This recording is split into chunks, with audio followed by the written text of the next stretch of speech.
Hi everyone! Last week was rich in events that triggered a rise in risk appetite.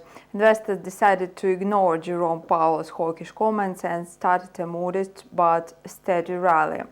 Perhaps they took with a pinch of salt statements about further aggressive tightening given the slowing inflation and recession risks. The Fed has already raised the key rate to a peak level. The regulator could hike it once again in July before ending the tightening cycle. Stocks have halted their rally after the release of macro stats for a short period of time. Now they are slowly but surely growing to new highs. Surprisingly, shares jumped in almost all market segments. Hence, the main stock indices have been climbing for the whole week. Given the dynamic of the S&P, analysts expect a bull market. There are no stormy clouds on the horizon that could undermine this scenario. Let's discuss the events of this week and the movements of the stock indices. Fed policymakers are scheduled to give new speeches this week. Fed Chair Jerome Powell will deliver a speech before the Senate Banking Committee. Investors are also anticipating the PMI services and manufacturing figures, as well as housing starts, building permits, and existing home sales data. They are looking for clues about further steps in monetary policy. However, they have already made certain conclusions. New remarks will hardly change market sentiment. Yet, everything may happen. This is why it is better to carefully study the comments of Fed officials. Last week, the Fed meeting was in the limelight. Jerome Powell's remarks did not sound extremely hawkish.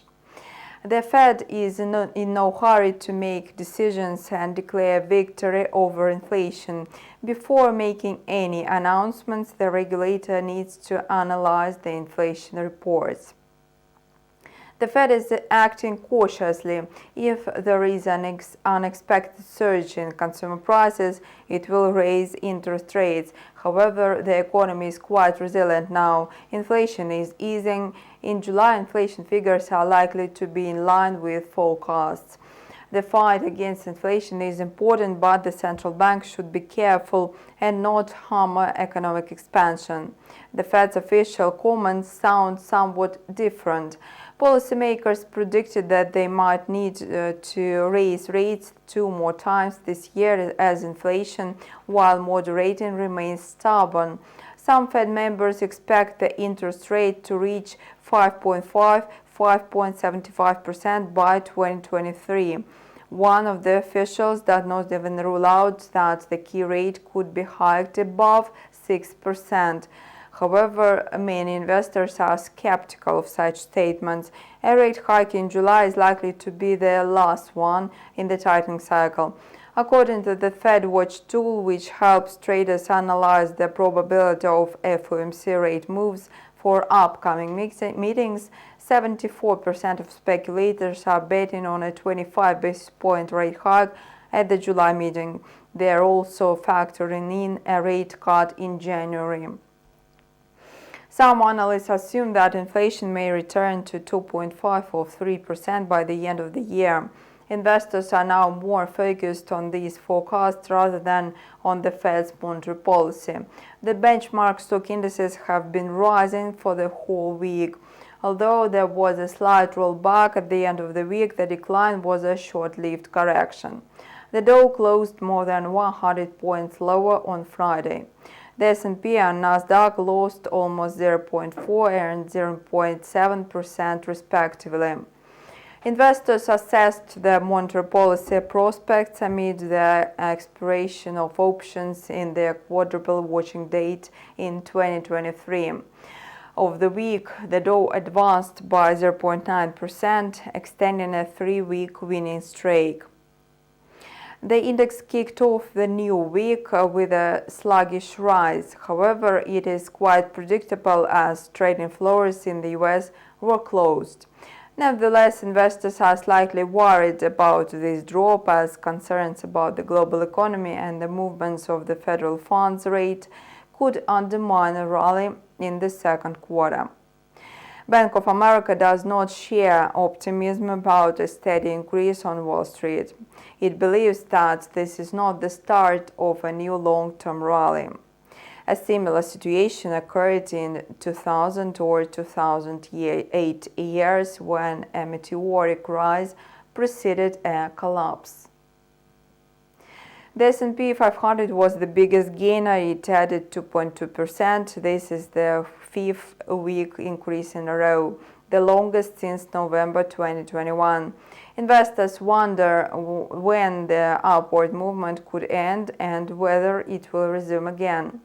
Let's take a look at the chart and try to make predictions. Currently, there are no negative factors. However, after rapid growth and a breakout of the resistance level of 4,300 and above last week, profit-taking looks likely.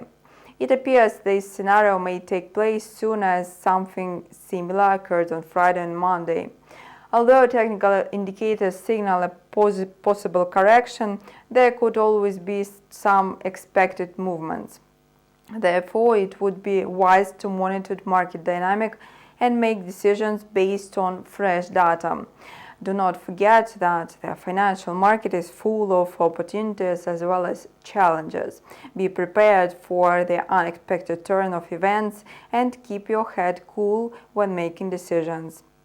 What does the second half of the year have in store for us? Recession fears are growing again. The tightening cycle is not over yet. Despite mixed forecasts, risks, and market uncertainty, analysts advise investors to add U.S. shares to their portfolios and keep them at least for several months. The NASDAQ rose by 2.7%, posting gains for the eighth week in a row. Economists have different opinions on its further movements. For instance, HSBC analysts consider the current conditions to be fertile for ground for a further rally. The market always grows when the Fed begins to wind down monetary policy tightening. However, investors should be ready for some consolidation, as further tightening could lower earnings estimates in the short term. Historically, when the Fed ends its tightening cycle, U.S. equities start a buoyant rally and outperform global stock indices.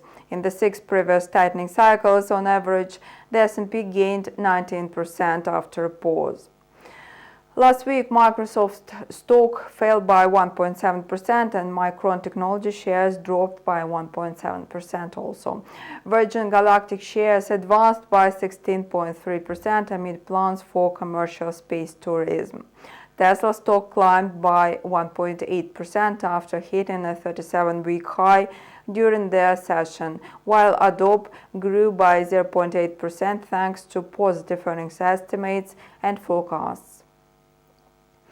Lumen shares also scored gains last week, although they fell slightly. The weekly growth was more than 20%.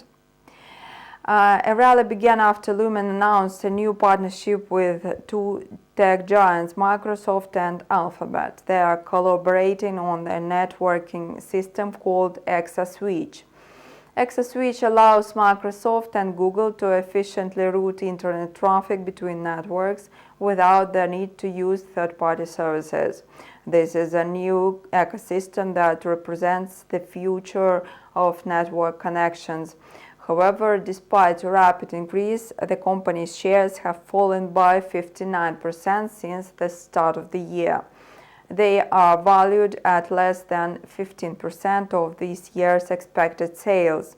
Sometimes trading in stock markets can be tricky. Thus, it is important to have the latest market news at our fingertips. One should also monitor the dynamic of Lumen shares. That is all for now. Leave your comments down below. Do not miss our new video reviews. See you!